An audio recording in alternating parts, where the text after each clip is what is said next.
Welcome back to the best bits of What Makes You Tick expert specials, where we take a 10 to 20-minute version of one of our famous podcasts and then bring the very best moment of that podcast for you to enjoy on a Sunday or whenever you get around to it. This week, we've got Kevin Shirley, who's a great friend of mine. He's an incredible strategic sales leader, came from San Francisco, went to Ireland. Now he's in Spain. He's helped US companies break open into the EMEA market. Now he's helping a European business grow globally, and he knows a hell of a lot about this topic. So in this best bits section, he tells us about the mistakes that people make, about the massive opportunity, and just some golden lessons from his experience to help you, if you wanted to expand into Europe one day, or you're doing it and you just want to get some advice, to make that decision pay off. So without further ado, let's roll the VT. What were some of the other assumptions that you had about how it was going to be in EMEA that became not true? Well, I think the obvious mistake is just treating EMEA like the US and just coming over here and throwing bodies at it and trying to figure it out. You mentioned the Bradley Pastor, European company or international company coming into the US market. And he was talking about a lot of the nuance with the US, the cultural differences between the West Coast and the South or the Midwest and even the state laws, right? And all of those things, which is absolutely true. It's 10x when you come to Europe because these are different cultures and 1,000+ year old cultures and so the complexity. I think having previously worked for a European company and knowing how those sales teams operated and then doing business school, here in Europe, I thought I knew about those things, but I think until you operate in the market, it's hard to understand how big of impact that can have. And also, while you may have a brand presence in the US and customers in the US, doesn't mean a whole lot when you come to Europe. It's not like you can just take all of that momentum and just keep going with it. You kind of have to start over here.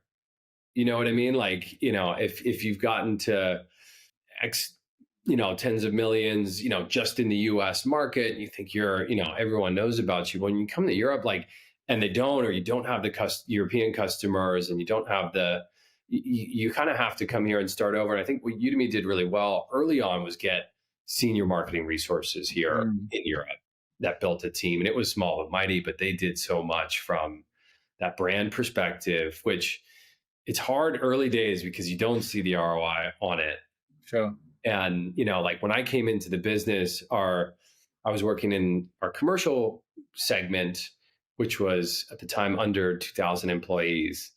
And we were doing as much revenue as the enterprise segment or more. It was very, sort of similar because they needed the localization of the product and enterprise grade features. They needed the brand and the customer referrals and all of that to really get going. Fast forward, for years, and they're doing double or triple the amount of revenue and have skyrocketed, in terms of their ability to generate loads of revenue. So yeah, I think that is definitely an assumption I would have had 5 years ago that turned out to be wrong. You just take this really great business and just continue to scale it. I think I probably underestimated the amount of effort and investment you would need to put into, marketing and even, customer success and support for these different regions that will need slightly different things. Yeah, it's a great point, right? There's not much point in having a brilliant salesperson in native language selling the dream, and then they get put on the customer success team, and they're like, "I don't speak a single word of German, and all the technical support documents are in English. You just have to deal with it." Why are we churning 80% of our revenue? That's really interesting. So what were some of the things that worked really well in terms of the marketing side? So you talked about marketing came over, senior resource, they built this team. What kind of things were they doing? Was it around brand? Was it paid media? Was it events? What kind of things were they driving that made the difference to be able to grow that enterprise revenue 2x, 3x, 4x? Yeah, I think like I'm no expert in this space, but watching from the sidelines, I think focus was key. So taking a look at our tier one markets, UK, France, Germany, right, and really focusing there on building the brand and building out the arsenal of case studies and having the marketing collateral and local languages and doing all of those things. That was definitely key to some of the success. And I think, like I said, it's kind of tough because you don't see it, you don't see the return like right away. Like building a brand, it takes time. Yeah, 100%. And I think that expectations piece is so key.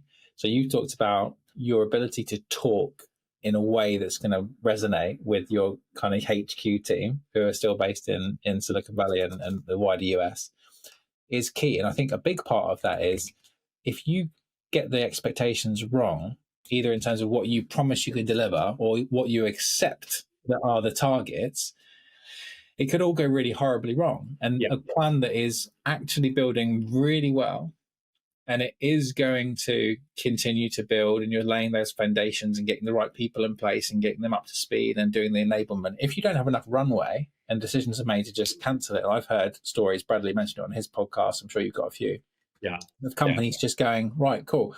People go to SQO, SKO, sales, so people go to SKO and then they just get a call, you don't need to go back.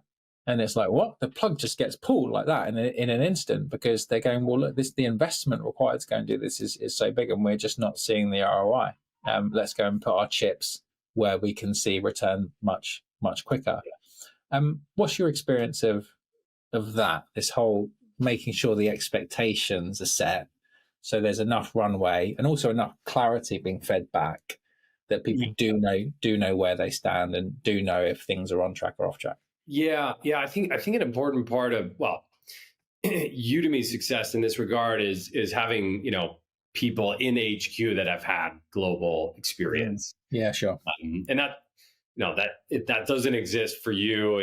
Like it may mean that you need to over communicate and set expectations once, twice, three times, but make it very, very clear. I think in Udemy's case, they the leadership had run global businesses and understood what it would take to get EMEA off the ground or APAC off the ground, and then the leadership team that they hired in those regions had experience obviously working with US companies. It wasn't their first rodeo, so those things were very, very critical. But yeah, you're absolutely right. Like hearing on Bradley's episode, it can be getting taken away from you really, really quickly if that expectation and all of that isn't very, very well firmed up, because it does take time. Yeah, it makes sense. What are some of the things that you've achieved you're most proud of? So in terms of this whole topic around successfully making EMEA happen and then expanding it, talk to us about some of the proudest achievements that you've got. I think I was talking to an old mentor recently who had known about this dream of trying to make it to Europe and build a successful career here. And in talking to him, he's like, dude, you set this goal, and I'm sure it wasn't very straightforward and all that easy, but you put your mind to it and you made it happen. And he was, very happy for me. And I think it is something I'm very proud of. There were definitely some bumps in the road and things of that nature. It's a proud moment. And I think along the way, like I've gotten to really grow as a sales leader. Again, like all these assumptions that ended up being not exactly true it really helped develop me as a person, as a sales leader, the exposure to different markets, for myself, but also my family.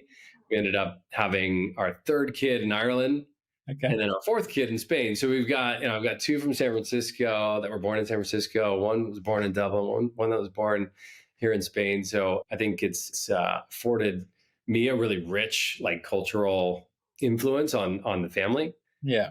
And, I think there's also been that sense of like, what next? Because one of the things when we finally got to Spain, which was a couple of years ago, I was like, all right, now what's the next thing? So I think it's always important to continue to appreciate the wins, and then think about what else do you want in life and in your career, and to work on those things as well, and keep pushing yourself.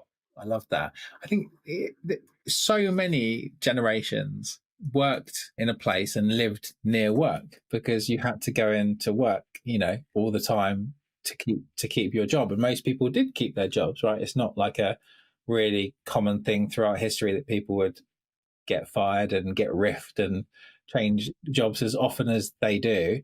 Yeah. And we can now have this international experience. And a lot of companies who do grow internationally can keep those people longer. There's no way I would have stayed in a business for 12 years if I'd just been in one place that whole time. The fact that I got these international experiences, met with people from all around the world, that richness of experience, it just kept it fresh for me the whole time. Yeah.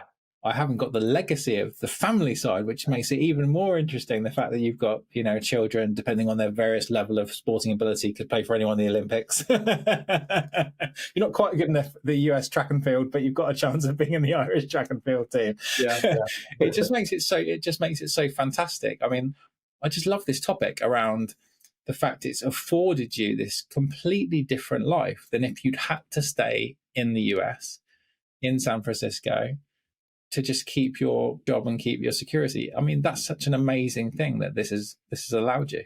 Yeah. I'm truly grateful for it having happened, and it's been an incredible run, incredible experience, and I think it's like made me a better person, made me a better professional. Yeah. Amazing. So should we get practical for a minute then? Yeah. So let's say that with all the experience that you have today, and like we say, you're coming with a load of assumptions, you learn loads of things, there's a bunch of wins, there's a bunch of learns. If you were starting again with a US company, so let's say we're talking to the founders now of these US companies, or maybe the executive teams, and they're thinking about really putting a concerted effort to break into the EMEA market and start to expand internationally, what would be some of those fundamental things that you would be recommending to them to go and make that decision a successful one? Yeah, I think as I was trying to do this in my career, some of the companies that I started working with, the product itself wasn't fit for a global audience, and I think that was something where if I were to go back and these are some of the missteps, right? But I was thinking, okay, company is really hot right now. They're growing, and I'm going to join and do really well. And once I crush it in the US, I'm going to say, hey, throw me into the UK and let me try and figure that out. And there was at least, one in particular where I ended up being for 3 years, which it was just never in the cards. Like thinking about it now, it's very clear. But, I think being really, really focused on the types of products that can scale internationally, if that's where you want your career to go, would be really key. I think taking a look at the founding teams as well, and to see, have they done this anywhere else, and do they have that kind of experience? Back to what I think has made Udemy's international expansion really, really successful. Evaluating whether they have the chops to do that would be a couple of things off the top of my head. Yeah. Okay. Amazing. Are there any other golden pieces of advice that you would have? So let's say there's a founder listening to this who's a US founder, and they're looking at EMEA. Would there be any golden piece of advice or paths that you would send them on in their thinking before they go and spend $1? Well, it is such a rich market for so many different reasons, and I think one thing I didn't quite realize over the last few years is how well European startups have been doing, and how much more investment they've been getting from VCs. And so I think for founders listening to this, in the past you may have thought, oh, we can hold off on EMEA until we perfect the US. But I think I would caution that, because you've got a lot of great companies that aren't just copycats. They're not just trying to recreate Airbnb, but they're like actually very innovative startups coming out of Europe. And if you sit on it and if you wait, you're gonna lose out to these companies that are starting to build really, really solid businesses here in Europe. So I think, obviously you need to figure out the US if that's where you're starting out. But as soon as that is humming, you need to really think about Europe. Yeah, really interesting. And we know for sure that there are international businesses looking to break into EMEA. It is the dream of every rock band, and it is the dream of every business to break into this amazing 330 million person marketplace that has all this wonderful budget to spend on stuff, or at least we think so. I've loved this conversation, Kevin. I think it's been really useful. So thank you so much for your time.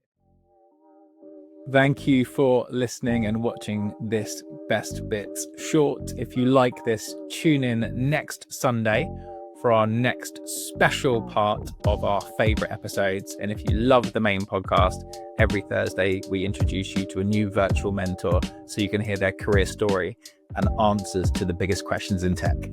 See you on the next episode.